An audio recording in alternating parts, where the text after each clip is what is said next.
This gets down to two basic facts, and the first is that one of China's major corporations, CITIC Pacific, it's one of the biggest state-owned corporations in the country, it years ago decided to build an iron ore mine in Western Australia, Clive Palmer's project, paid him $200 million up front and another $200 million a couple of years later, but the costs on the project have just blown out to extraordinary levels.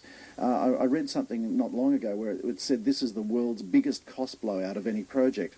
Initially, it was supposed to cost $2.5 billion and be finished by 2009. Now, it's only just started to dig ore out of the ground and export it, so years behind schedule, and the cost has blown from $2.5 billion to $10 billion. Goodness. So it's not an economically viable project anymore.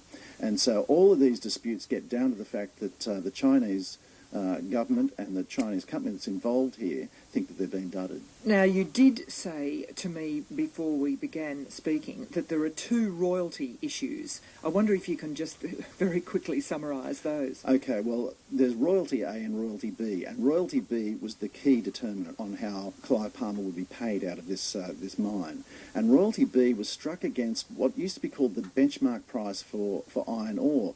Because back in the mid-2000s, you know, for 30 years or more, iron ore prices were set once a year, usually in Japan.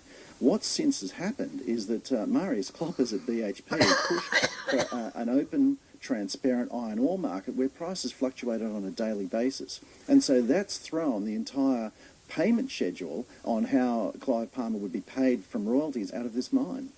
And the Chinese believe, do they not, you explained to me, that they should start paying royalties when ore is being exported. Clive is asserting they should start paying royalties to him once it's dug out of the ground. That's right. That's royalty A. So that's the other dispute that's going on here. And now, the ore was being extracted last year, but it's only just started to be exported at the moment. What's the story, too, with the running of the port out of which it would be exported? Mineralogy says they run the port, called Port Palmer, by them, but a report by the Department of Infrastructure found no trace of Mineralogy being in charge, but indeed the Chinese company CITIC Pacific was. Why is Mineralogy stating otherwise? Well, this is all a bit of a side issue to the main dispute that we've just talked about. It's one of those little things that's out on the fringes there. It's actually called Port Preston, even though they call it Port Palmer.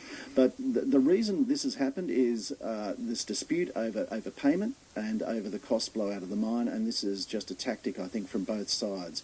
The Chinese actually enlisted the help of a government department to ensure that they were operating the mine because they actually funded the whole development of it. I suppose the question is, do we know how the Chinese government feels about a sort of an Australian entrepreneur behaving like this? This is exactly why Julie Bishop has come into proceedings, I assume. Do we know? We don't know, but you could only surmise that they would be extraordinarily upset at what's happened here, because the other thing too is that the iron ore that's being extracted is not the normal kind of iron ore that BHP, Rio Tinto and Fortescue are actually exporting.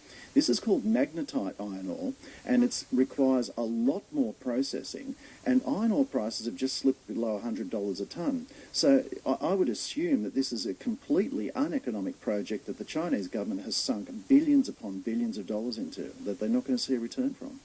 He has quite a history, of course, as you say, he loves litigation, of benefiting from these gigantic cases which result in out-of-court settlements. That's right. There are three major ones. One was against the ANZ Bank back in around 1989. He sued them for $500 million over a failed business venture.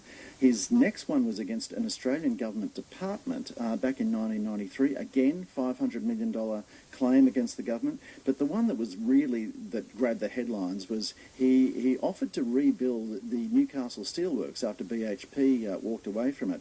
And the state government at the time was quite enthusiastic. In 2004, though, obviously it wasn't happening, wasn't going ahead, he sued the government for $523 million, claiming that they'd held up the progress on all of this. So, they settled out of court, did they? I think so, yeah. Ian Verrinder, thank you very much indeed. Thanks, Geraldine. Ian's the ABC's business editor, and we'll keep a close eye on that story. Next, here on Saturday.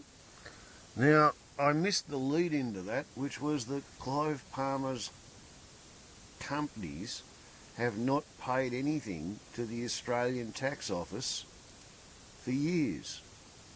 I forget whether they said for 6 years or since 2006.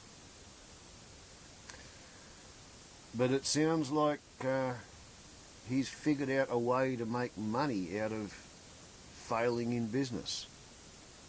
And that appears to be, he takes people to court, and then rather than go through the extraordinarily expensive process of fighting him or defeating him in court, it's simpler to just give him $10 million rather than fight over the $500 million that he's looking for, or however much the out-of-court settlements are, because they're always commercial and in confidence, and we would be only guessing. But now, assuming I had somebody who wanted to sue me for $500 million, and assuming I had $10 million that I could pay them off with, I'd probably think it was a bargain, rather than spend years in court, probably $50 million on lawyers' fees, whether you won or lost.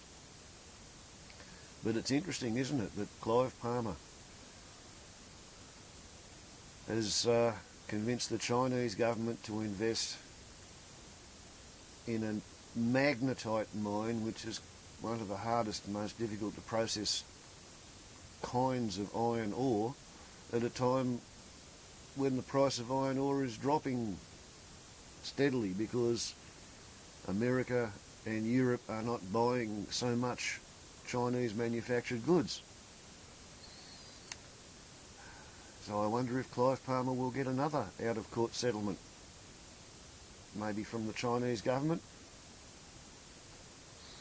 Ha ha, ha ha, ha ha, fat chance. Warbles on a lot to YouTube. Ciao.